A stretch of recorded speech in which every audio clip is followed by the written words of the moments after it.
Now I call upon Varsha to speak against the motion.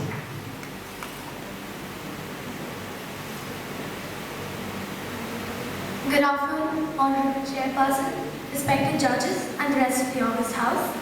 The statement given today is India should have compulsory military service for all able-bodied citizens for 2 years to instill discipline and values.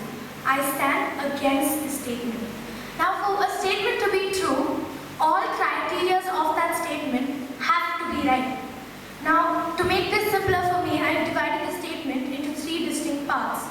Firstly, India should have compulsory military service.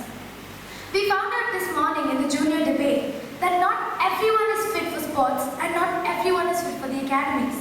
There are people who differ. They differ from one another and they have their strengths and weaknesses.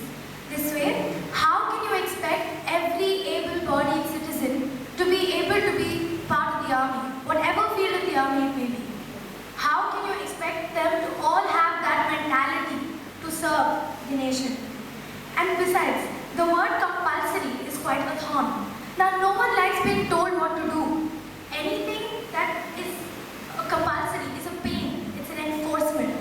This, however short the period is, this is like a surge of the freedom. Now, the second part is all able-bodied citizens. Now, this small part of the statement can be divided again into 2 problems. First one is, who is to decide what able-bodied it is? Are you going to tell me that just because a man looks big and bulky, he's going to be able to do all the activities that the army demands? A man can be scrawny and thin, but he could have all the strength needed to go all the way. Now, then who's going to pick out all the able-bodied men?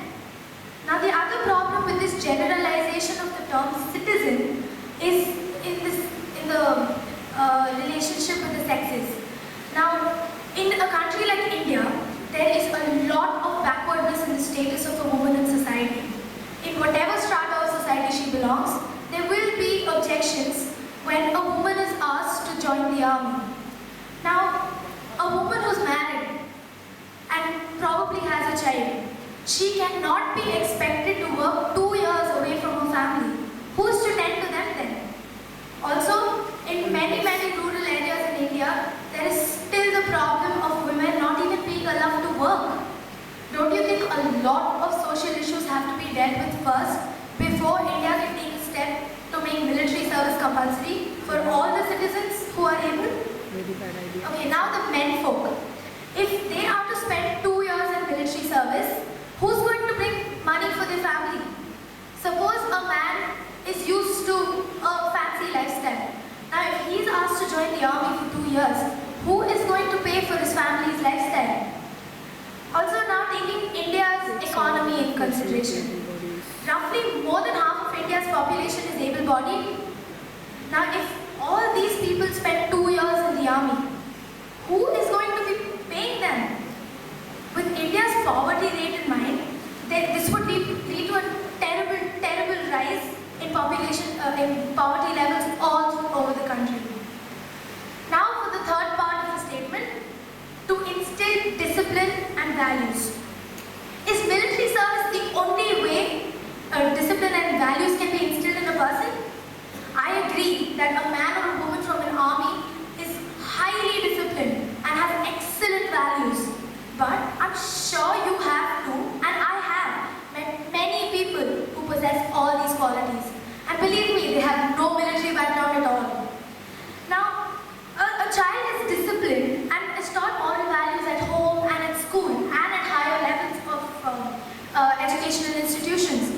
Now, is this not enough for a person? Because the disciplines that a person learns in school is pretty much what they follow through their lives.